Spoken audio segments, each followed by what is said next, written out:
Good afternoon, everyone. My name is Michaela Renwick. It is my pleasure to welcome you here to the Inclusive Leadership Conference first session this morning.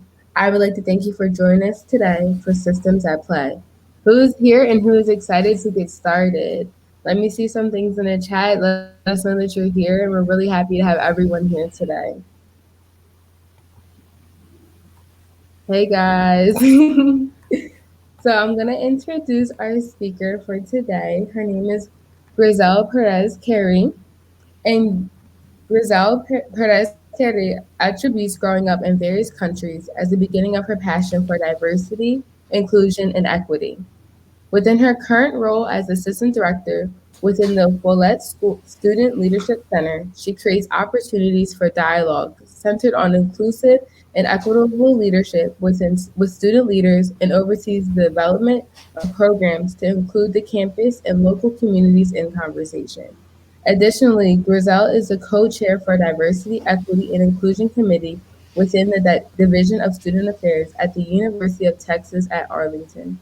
Grisell holds a Bachelor of Science in Accounting and Business Administration from the University of Kansas and a Master's of Education in Student Affairs and Higher Education from Texas State University. Again, can I see some more excitement in the chat to welcome her here today?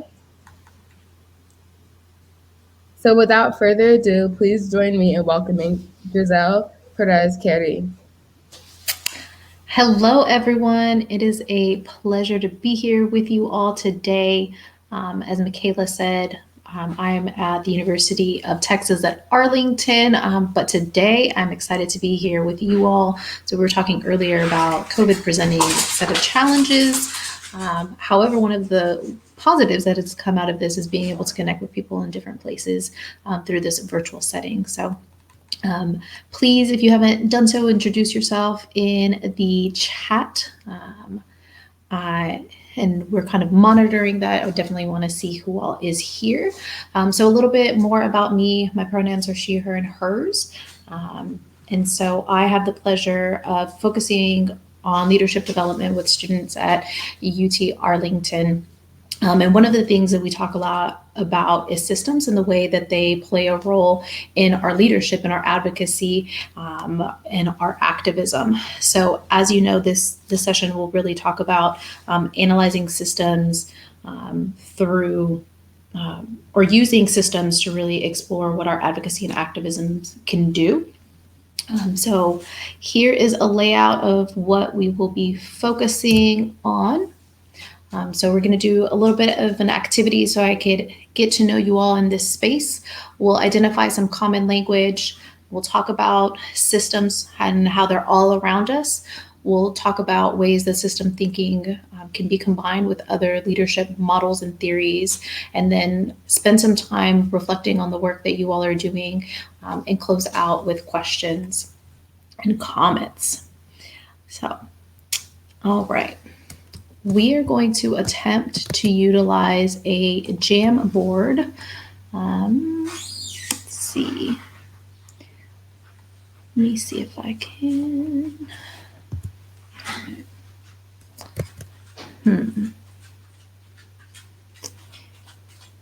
Michaela, can I share a link out with people? You're on mute. I didn't even realize that. I'm sorry. Does it give you the option to send it in the comments? Yeah, I don't have an option to submit comments. Let me ask that. Okay. No, we can't. That is perfectly fine. Let's try to do a little troubleshooting. You know what? We'll just use the chat feature. It's a little bit of a game called This or That. You may have seen it across social media, right? So I have a few questions for you all to get to know everyone in the space. So I will ask the this or the that, and you could just put it in the chat feature. All right. Do you prefer phone calls or text messages?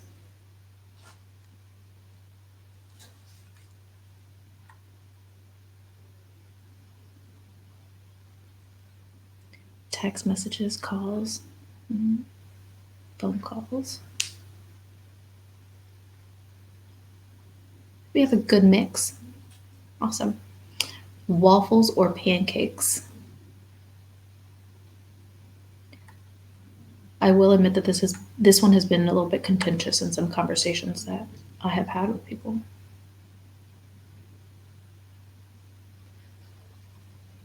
It depends. Only if they're big and fluffy, Belgian waffle kind. Mm-hmm. Okay. Reading or writing?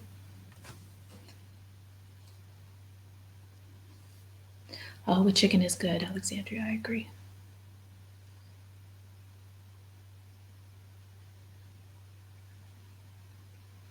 Reading, writing. This one's hard for me because I enjoy both. So I'm right there with you, Brandy. Both, both. All right. Books or podcast?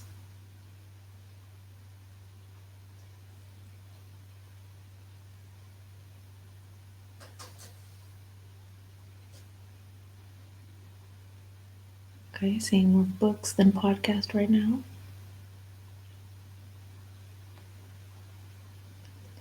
My problem with books, because I prefer books, is that I get so excited and I get all of these books and then I don't have time to read them all. So, podcasts and audiobooks might be an avenue for me. All right, sports or no sports?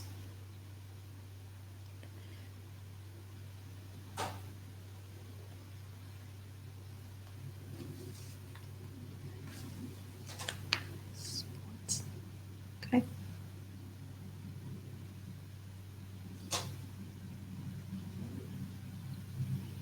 8 new books.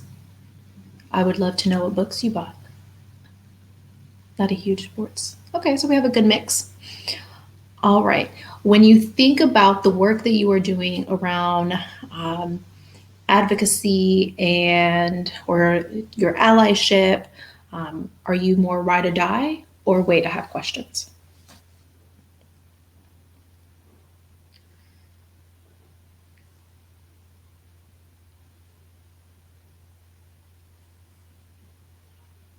So wait to have questions.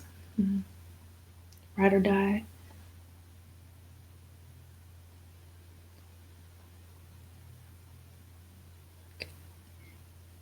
Even seems about even then. I'm a questions person. I have to have at least one or two like wait a minute.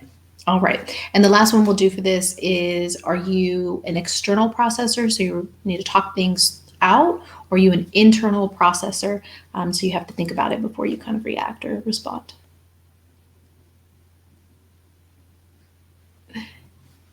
Andrew, I love your response.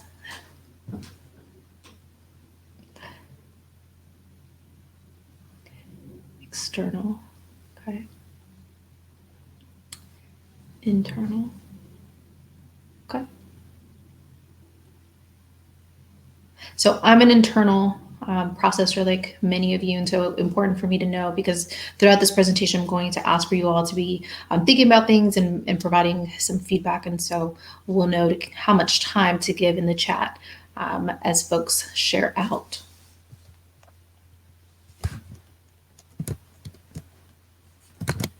All right.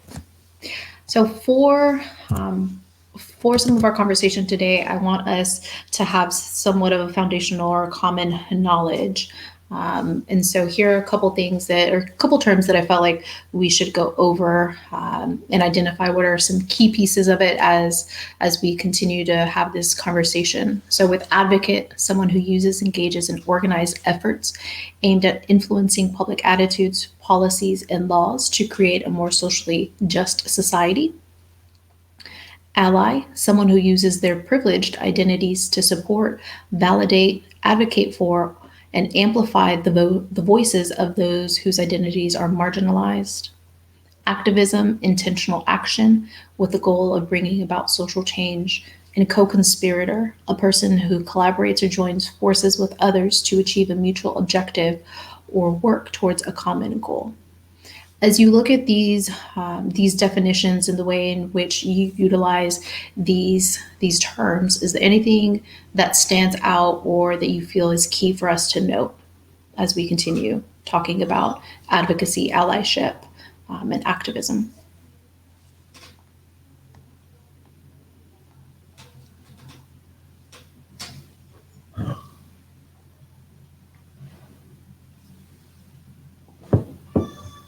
So I've underlined some of it, of what stands out to me. So a lot of that action piece is critical, as in the work that I do, in conversations that I have with others about affecting social change and working towards common goals through our leadership. So feel free to put some things into the chat.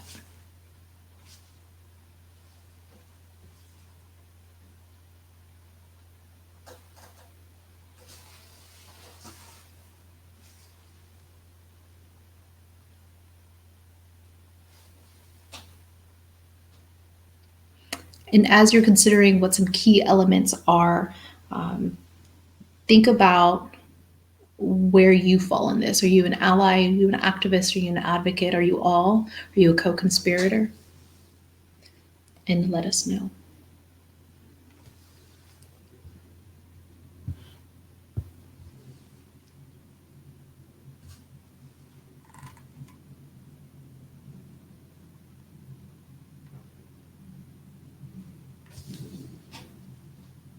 An ally. Okay.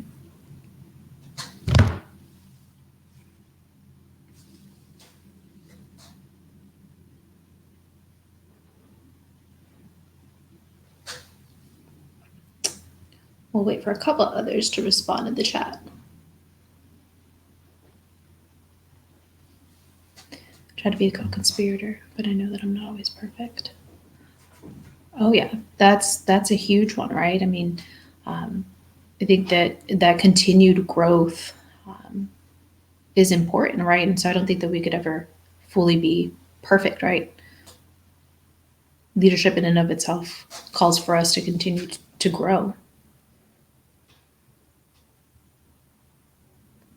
Ally leaning towards activist. Sean, I see your question. Are we talking about specific cause or is this a general question? Right now, general.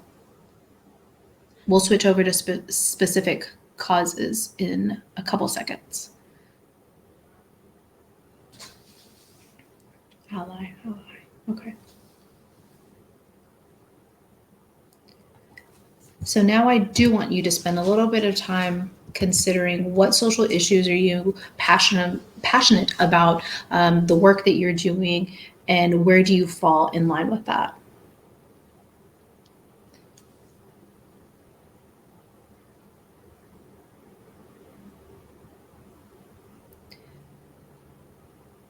Trying to work my way into co-conspirator advocate realm. Absolutely. That education piece is critical, and I think that systems thinking allows for us to be able to take a couple different avenues in that education that we need to do, and centering voices under the moon. Jahida, my job classifies me as an advocate. Absolutely.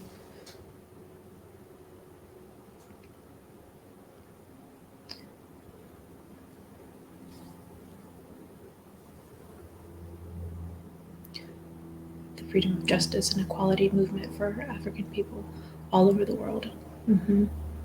All of these are amazing.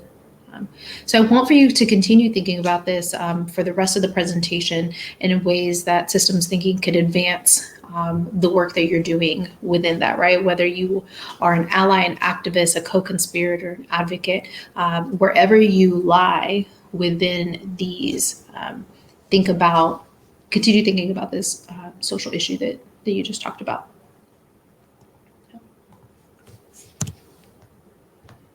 All right. So what is a system? I want you to think about a few examples of what systems can be. I have here the heart, so the circulatory system. For those of us that love books, we are most likely familiar with the Dewey Decimal System that we see in libraries. For those of us driving on highways, the highway system, right? So think about in your mind what a system is and how you would be able to define that with the social issue that you are focusing on for this presentation in and of itself. So here's a working definition for us as we continue to talk about systems. So a system can be defined as a set of items that regularly interact or are interdependent that create a unified whole with a purpose. So as before we switch into the systems thinking piece, what are some systems that are associated to the social issue that you talked a little bit about earlier?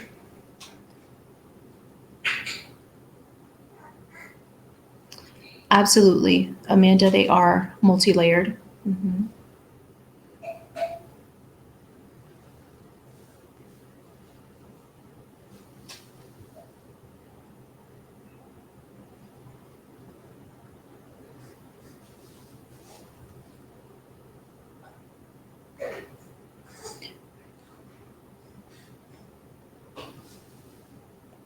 Yeah, that's fine. Take your time thinking.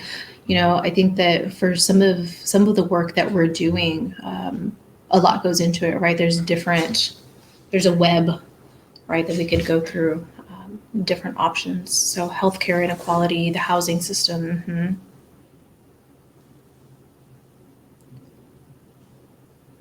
Conversations that I've also been having is a lot about healthcare, right, and the way that COVID has impacted that as well. So food system, farming, food deserts, absolutely.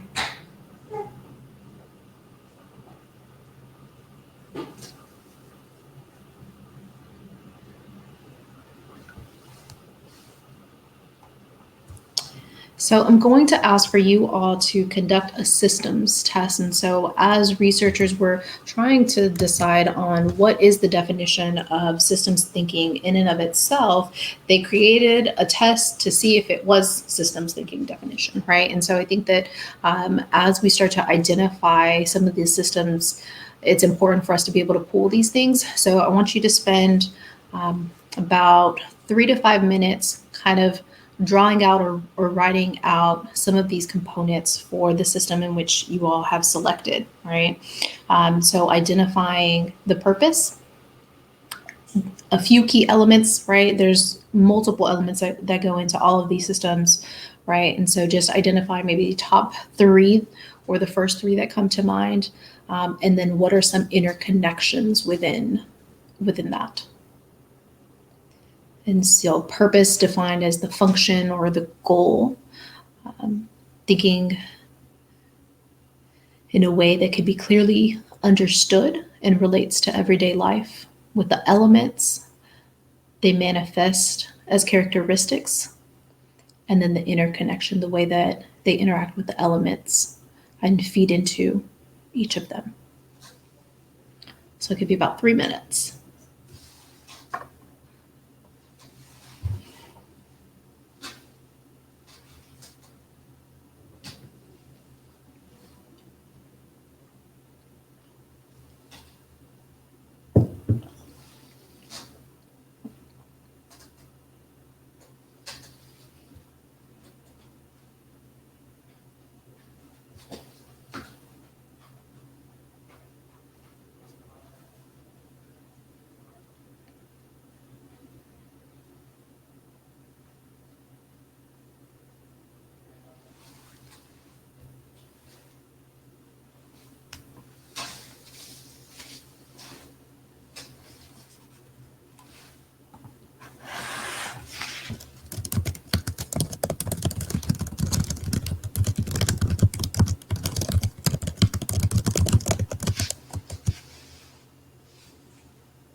Amanda, what do you mean?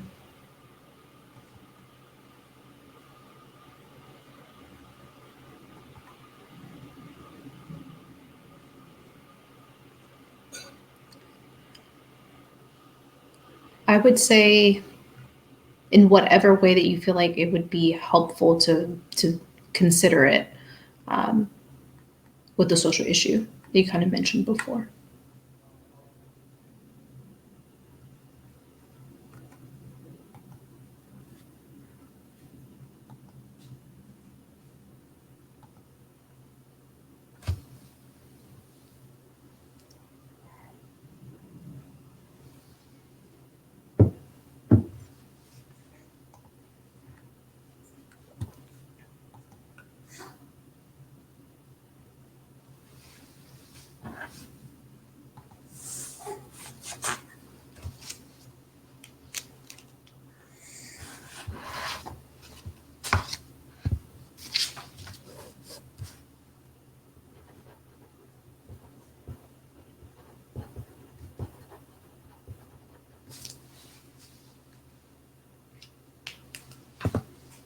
All right, about 30 more seconds for those of you that have wrapped up some of this. If you want to share out maybe some key elements or interactions and include the system that you used for this.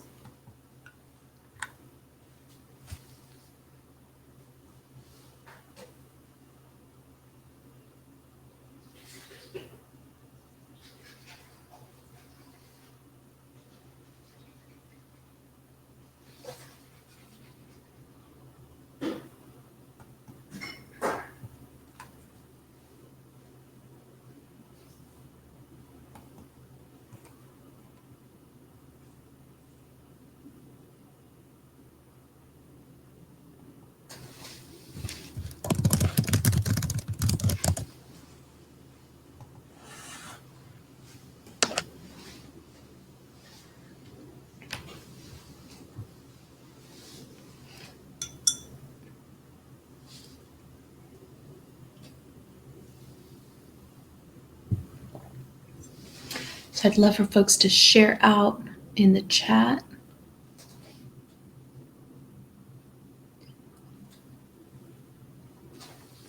I know it could be difficult.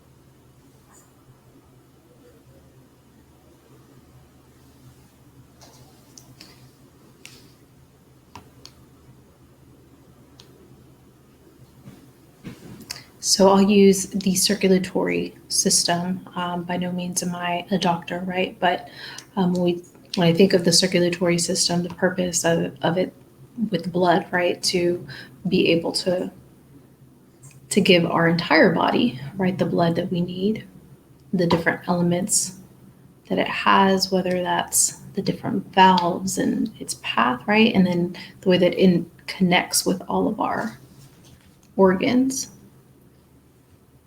So what are some key parts that you could think of with the food system or healthcare, housing, representation among faculty?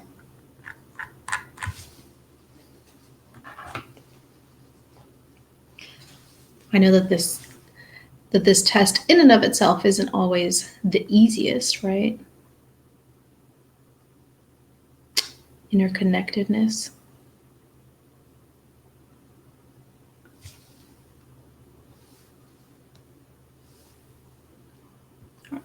So as you all want to share out, feel free to do it in the chat, and we'll start thinking a little bit about systems thinking. And so defining it as a set of synergistic analytic skills used to improve the capability of identifying and understanding systems, predicting their behaviors, and devising modifications to them in order to produce desired effects. So all of these skills come together to work as a system in and of itself.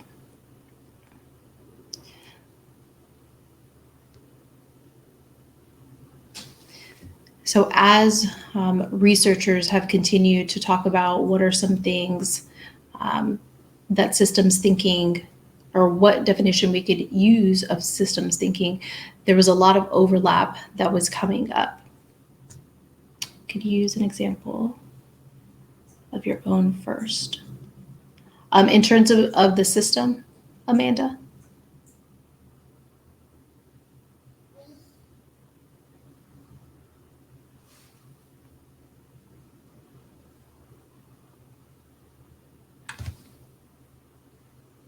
Okay.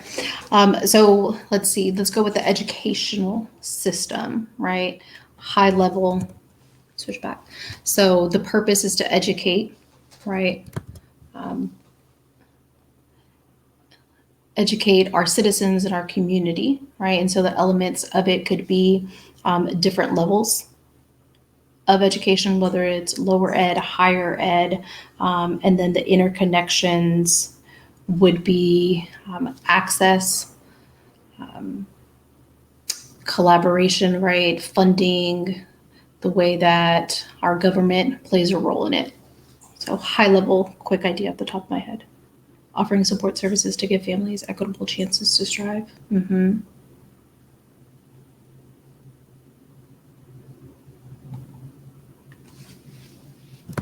Does that help a little bit?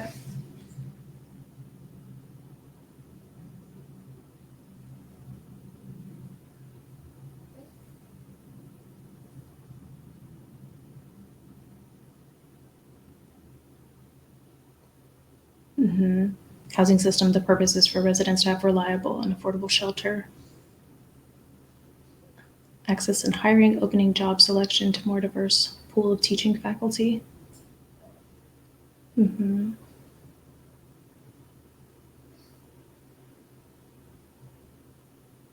I think also the resources, as we talk about access and hiring, the resources and information that we're able to provide about our institutions, our departments, as well as something that I've been having a lot of conversations about in some of the work we're doing on our campus.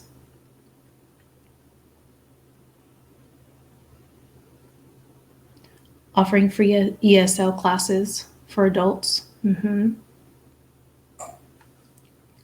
Capitalism incentives for private prisons, interconnections with policing, justice, policy, disproportionate percentage of incarcerated individuals, generational poverty. Mm-hmm. Absolutely, there's a lot there. So, elements of housing system, availability of funds, loan access, physical structures. Mm-hmm.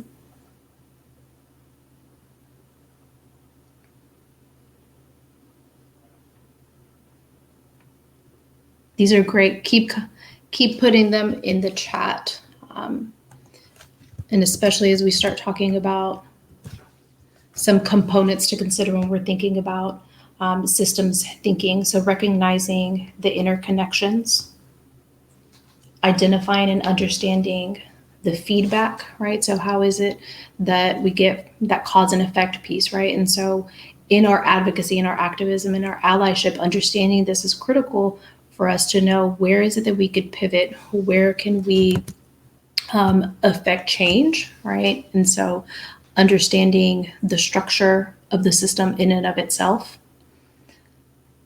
Um, so let's use representation within faculty, right, or staff.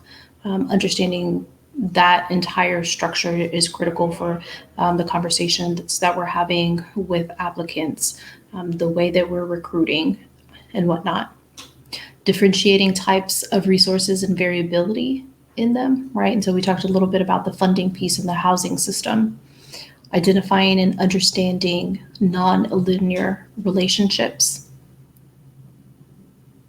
So some of these things aren't happening, right, in this specific order, and so recognizing that is important. So systems thinking also calls for us to or allows for us to be able to anticipate what comes next, right, and being able to understand that not everything is going to happen in a linear fashion is important. Understanding dynamic behavior, reducing complexity, and then understanding systems at a different scale. So for the housing, right, this one's important. There's from the federal scope, but then there's also the state level, and then in our communities in and of itself.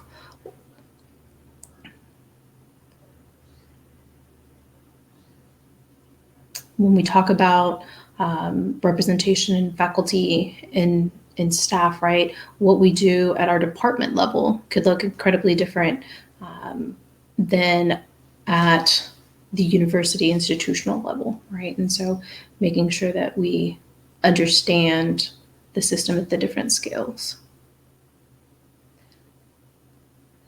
For understanding dynamic behavior, I think the evolution of things, overall, everything that's going into the behaviors of the system in and of itself, the way that it's flowing, the feedback loops, all of it.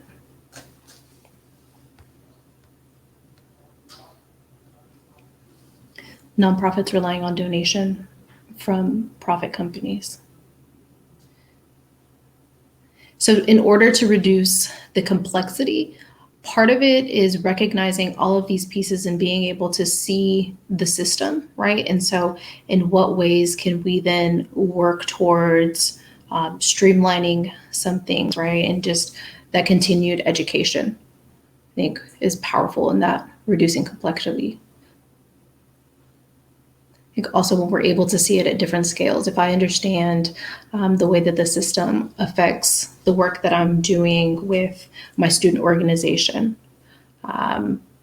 then exactly kind of like zooming out on an issue, right? So if I'm able to figure it out here in this scope, then as it gets larger, I'm able to also understand it and reduce some of that complexity.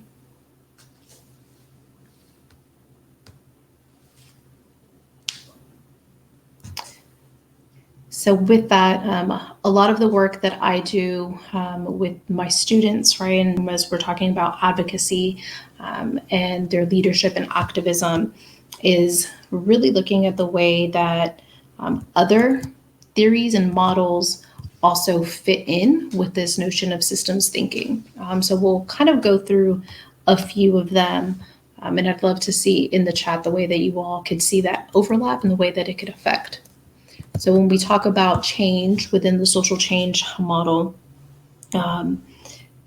change in and of itself calls for systems thinking because change occurs in the system, right? And it's organic and it's ongoing and it's exponential. So it's not linear, and there's a natural fit for how this.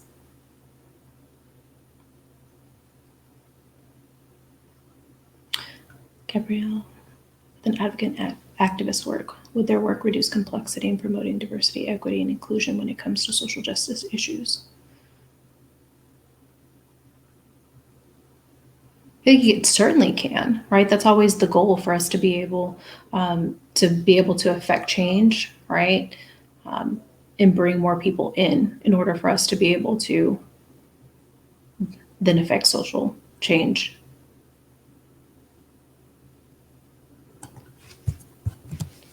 Some others, so multi-frame thinking.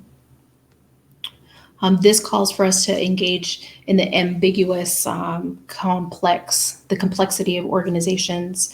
And through using systems thinking, we're able to navigate through it. When we're able to recognize the interconnections and understand the dynamic behavior, then we could reduce that complexity in order to be able to move through and think about things in different ways.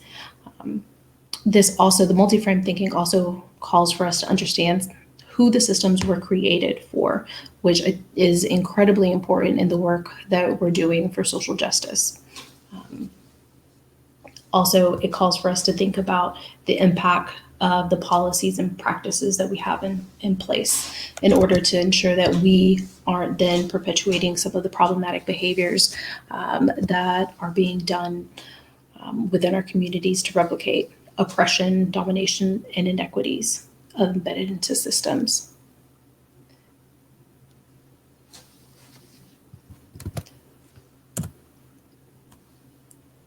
So with adaptive leadership, the systems we're working with to change really call for us to move away from some simplistic and technical solutions, right? And so this idea that the system has created where we are today, right? And so needing to change the way that the system is then progressing, right, and pivot from that feedback loop that's going on, right? And so for education, right, let's use education as an example. We need to be adaptive in the way that we're educating, right? And so COVID has required for there to be some sort of adaptation to our entire educational system, whether it's lower ed or higher ed, where we've had to go into this virtual standpoint, right? So making sure that our leadership in and of itself is then adapting to that and reconciling those gaps between the spouse and actualized value. So if we value education, then we're going to do what is necessary to ensure that our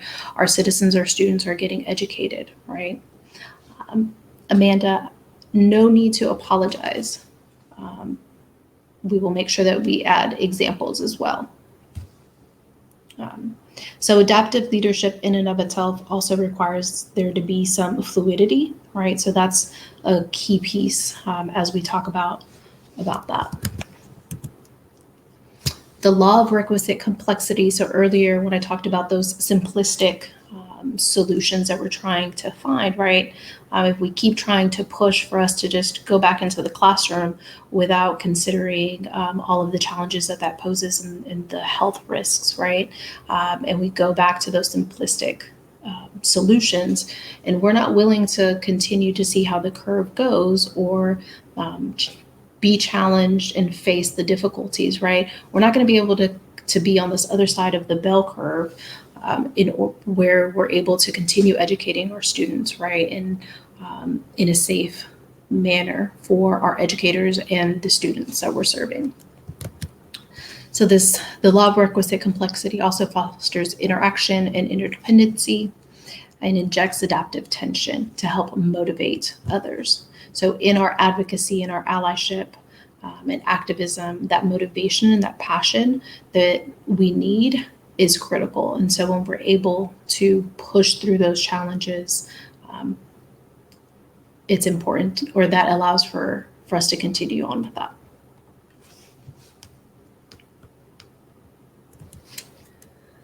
So consider the following, right, with the different social issues and movements that you all have talked about, and take a few minutes to kind of reflect and share in the chat. So understanding the structure in the system and who the systems are created for, recognizing patterns, interconnections, and influences, differentiating types of resources and variability in them, and identifying and understanding nonlinear relationships. So take a couple minutes to think about those things and how that impacts the advocacy or allyship that you do.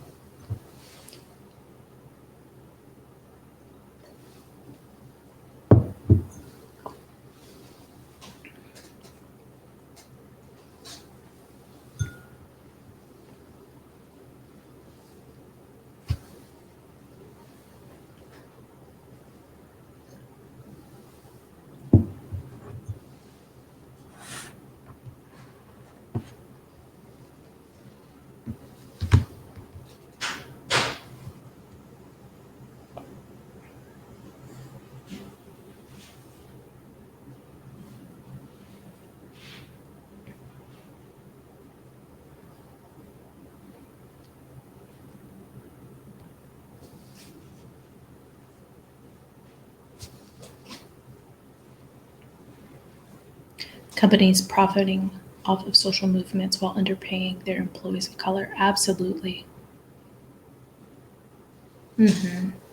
This makes me think of a conversation that I was having about some organizations where they take in all of these donations, right? And saying that it is going towards research or towards the work that is tied to the charity, right? But then pocketing all of it and not actually doing the work that they're saying that they're doing. Do we think that system structures are built quickly? It's a good question for the entire group.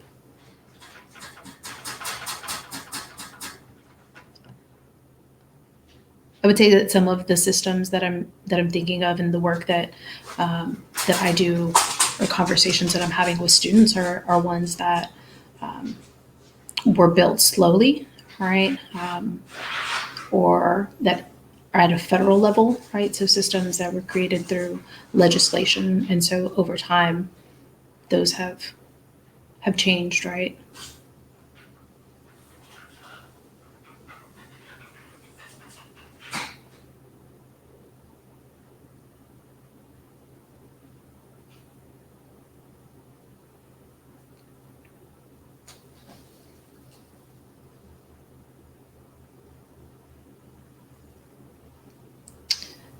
New Rodney, so that's a great question. So when we go back to the multi-frame um, thinking, that in and of itself really calls for us to consider who the systems were created for and the dysfunction within them, right? And so I think that one combined with systems thinking ensures that we're thinking about it as activists, as allies, as leaders, and whatnot. And so, making sure that we do what is necessary to combat that, right? And so, when I talked about the importance of understanding those feedback loops when we think about systems thinking, part of it is that, right? If we recognize, okay, this system is contributing to the oppression, then we need to stop it, right? So how do we pivot? And so when we talk about tying it with social change, we need to look at the values of our society, right? We need to be holding people accountable. And I think someone asked earlier, how do we hold people accountable? And it starts with us, right? Like we as activists, we as allies, as co-conspirators, need to stand up, right? And ask some of these difficult questions. And so as leaders, that's part of the call for us, is that accountability piece and speaking up. And that can be difficult, right? It's riddled with power and privilege. And so who even has that seat at the table?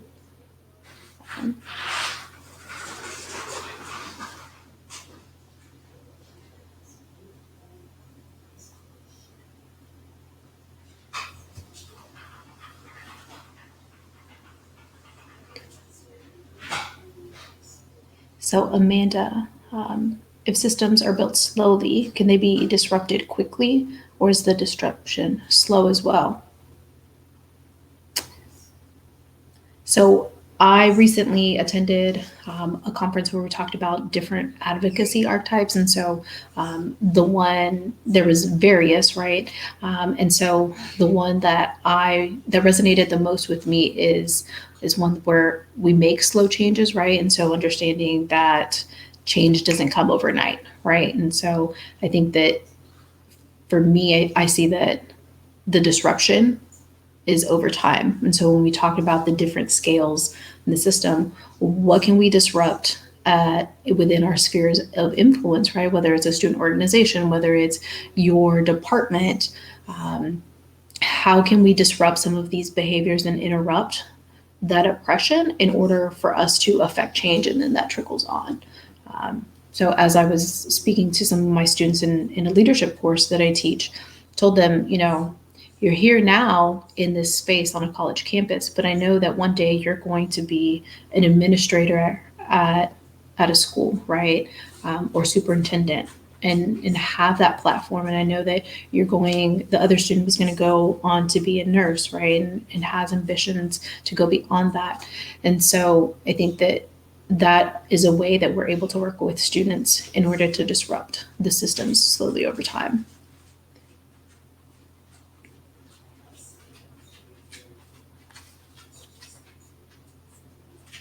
Oh, yeah, absolutely, Monique. So systems can slowly break down, but those small cracks can expand and grow rapidly. I think we see that now where people are wanting to hold our leaders or people in positions of power accountable, and starting to break down, and we see the small cracks and we see the chips. And so in what ways can we continue that momentum, right? And so when we tie it with social change, we know that it's exponential, and so it could grow. So as we think about systems thinking, here are a couple different quotes that I think fit in with some of the conversation that we're having in the chat. Through systems thinking, we understand the deep roots of complex behaviors in order to better predict in them and ultimately adjust their outcomes. And only then will we be equipped to act responsibly. So we talk a lot about understanding the roots, the root cause of different issues. And so systems thinking calls for us to be able to do that.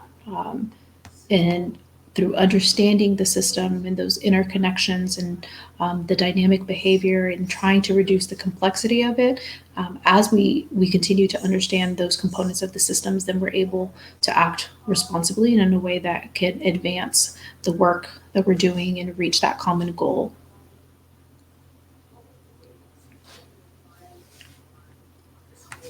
Thoughts about these different quotes?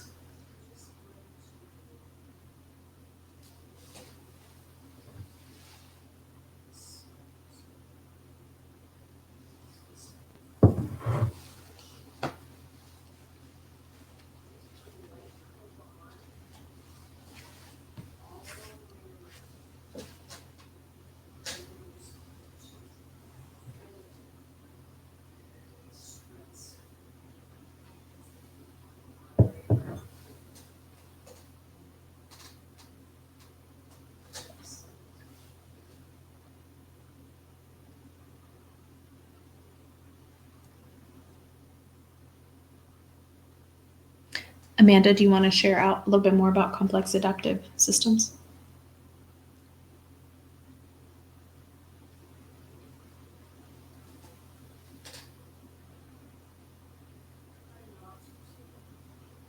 So basically, nothing is linear and simple. So disruption is difficult. So having multiple disruptions is key. Absolutely. Right? Change, the change that we're trying to accomplish within our activism, allyship, or advocacy isn't simple, right? And so I completely agree.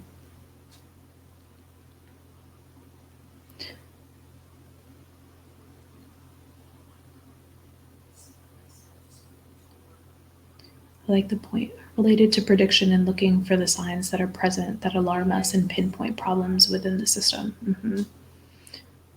Absolutely. So when we talk about social change, and it being driven by the values, I think that that's incredibly important. So looking for where are values not lined up, or what's the gap between the espoused and enacted values that a system holds.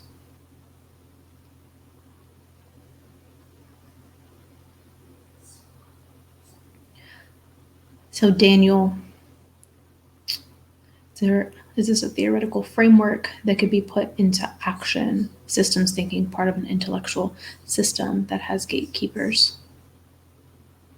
And a lot of the research out there talks about how different it is multidisciplinary, and so I think that with that there should be gatekeepers, right? But I think that maybe in each field, in each system in and of itself, there should be gatekeepers.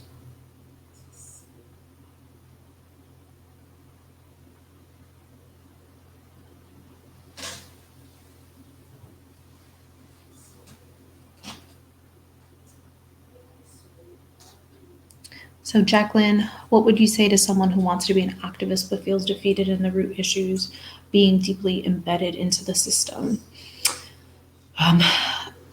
That could be hard, right? I think that we all have that of like, oh, there's so much, right? But I think that our passions, right, could push us in the need for change, could be that driving force. And so we know that change could be exponential. And so we oftentimes see that excitement when it's coming, but you have to push through, right? And so then also tying it to the law of work was it, let me pull it back up because I think that the image helps with this, right? When we look at this bell curve, right, we know that there's going to be an uphill battle, but I think if we stick through and know that on the other side of that bell, there's going to be new patterns of behaviors or modes of operating, right? We know that change is going to be there, then that in and of itself can be a driving force. So um, you have to stick with it.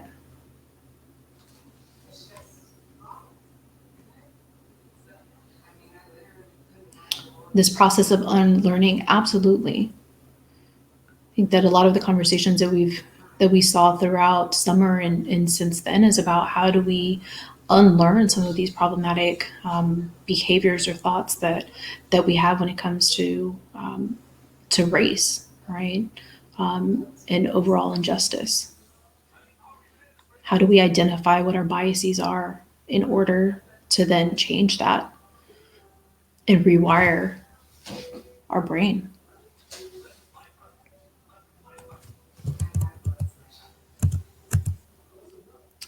So, overall, are there any closing thoughts or questions?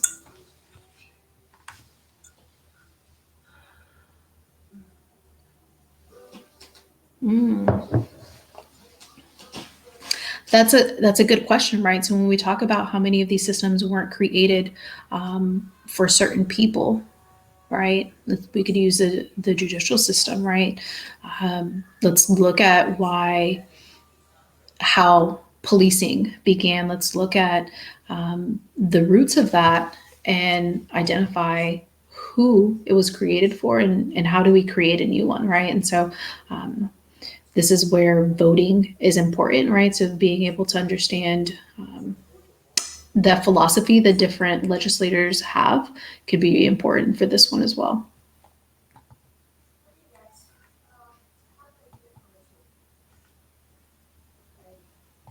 And then to your point, Amanda, of is that possible?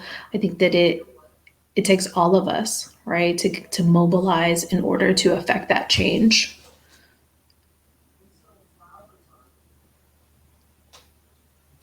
What can we do when the gatekeepers is what's holding the system back from evolving and growing? Um, Depending on what the system is, voting, right, and being engaged at all levels. So it takes time, but if we continue to show up and we continue to disrupt the behavior and interrupt it, right, eventually we become the gatekeepers, right? And so we could then affect change.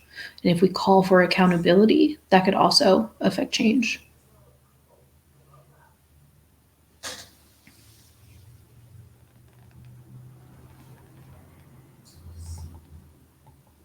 Yeah, voting is important. So I'm happy that you voted and had that in mind. Any other closing thoughts or questions before I turn it back over to Michaela?